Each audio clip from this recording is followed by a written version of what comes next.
ஹரே கிருஷ்ண கிருஷ்ண கிருஷ்ண ஹரே ஹரே, ஹரே ராமா ராமா ராமா ஹரே ஹரே. குட்டி கதைகள் 1053. இங்கு மறுபிறவி என்பது உண்மைதான் என்பதை நிரூபிப்பதற்காக உமாதேவி பின்பு பார்வதி தேவியாக பிறவி எடுத்த கதையினை காண்போம். முன்பு ஒரு சமயம் உமா தேவியார் தக்ஷன் வேள்வியை குலைத்த பின்பு அவனுக்கு மகளாக இருக்கும் தன்மை பொறாமல் அந்த உடலை விட்டுவிட்டு நீங்கிவிட்டாள். பின்பு வெகு காலமாக உமையம்மை தனக்கு மகளாக பிறக்க வேண்டும் என விரும்பிய இமயமலையின் அரசனாகிய பர்வதராஜனுக்கு புதல்வியாக பிறப்பது என விரும்பினாள் அவள். எனவே மலையரசன் எனும் பர்வதராஜன் தன் மனைவியோடு இறை வழிபாடு செய்தும் வரும் பூங்காவிலே ஒரு பெண் குழந்தை வடிவாக காட்சி தந்தாள். அதை மலையரசன் மனைவியாகிய மேனை கண்டாள்.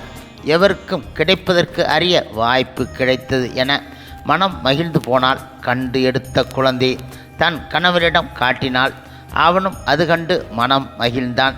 எடுத்த குழந்தை இருவரும் முத்தமிட்டு இன்பத்துடன் வளர்த்து வந்தார்கள்.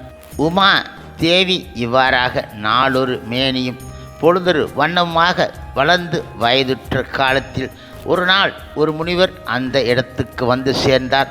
வந்து உமா தேவியை பார்த்து, நீங்கள் பர்வதராஜனுடைய தவ பயன் கருதி சிவபெருமானுடைய இடப்பாகத்தை விட்டுவிட்டு அவனுக்கு மகளாக பர்வதராஜகுமாரியாக பிறந்து இருக்கின்றீர்கள்.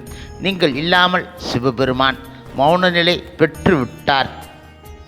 ஆகவே தேவர்களும் தங்களுக்கு கிடைக்கக்கூடிய நன்மை பெற முடிய கிடையாது என கவலைப்பட்டு நிற்கின்றார்கள்.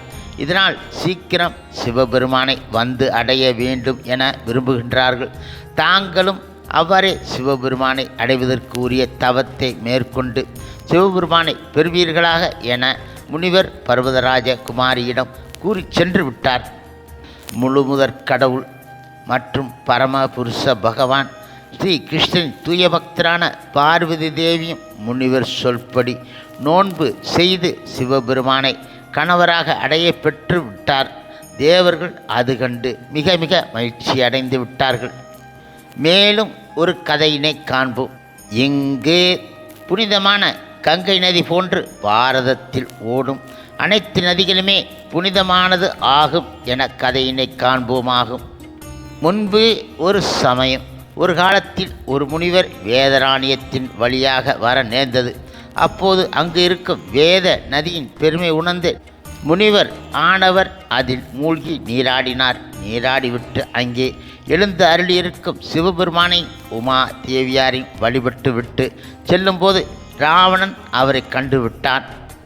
உடனே அவன் முனிவரை வணங்க அவர் வாழ்த்தினார். பின்பு ராவணன் கேட்டான், சுவாமி நீங்கள் எங்கிருந்து வருகிறீர்கள் என கேட்டான். முழுமுதற் கடவுள் மற்றும் பரமபுருஷ பகவான் ஸ்ரீ கிருஷ்ணன் தூய பக்தரான முனிவர் கூறினார், அப்பா ராவணா, நான் வேதராணியத்தின் வழியாக வர நேர்ந்தது. அப்போது அந்த சிறப்பும் பெருமையும் மிக்க வேத நதியில் நீராடிவிட்டு சிவ தரிசனம் செய்து வருகிறேன் என்றார் அவர். ஓ அப்படியா, தாங்களே அதில் ஸ்நானம் செய்வது என்றால் அந்த நதி மிக மிக சிறப்பு மிக்கதாக இருக்க வேண்டும் என்று கூறினான். அதற்கு அவர் கூறினார், நான் மட்டும் கிடையாது, அசுர ராஜன் அவர்களே ராவணா, எல்லா தேவர்களும் தங்கள் தம் குற்றம் தீரும்படி வேத நதியில் மூழ்குகின்றார்கள். அதனால் இறைவன் திரு அருள் பெற்று அவர்கள் விரும்பிய நலங்கள் எல்லாம் பெறுகின்றார்கள். ஆகையினாலே நீயும் அந்த நதியில் மூழ்கி பெறுவதற்கு அரிய பேறு பெறுவாயாக என்று முனிவர் வாழ்த்தி அருளி சென்று விட்டார். ஹரே கிருஷ்ண கிருஷ்ண கிருஷ்ண ஹரே ஹரே, ஹரே ராமா ராமா ராமா ஹரே ஹரே. சில பிரபுபாதரின் சேவையில் இஸ்கான் பக்தர்கள்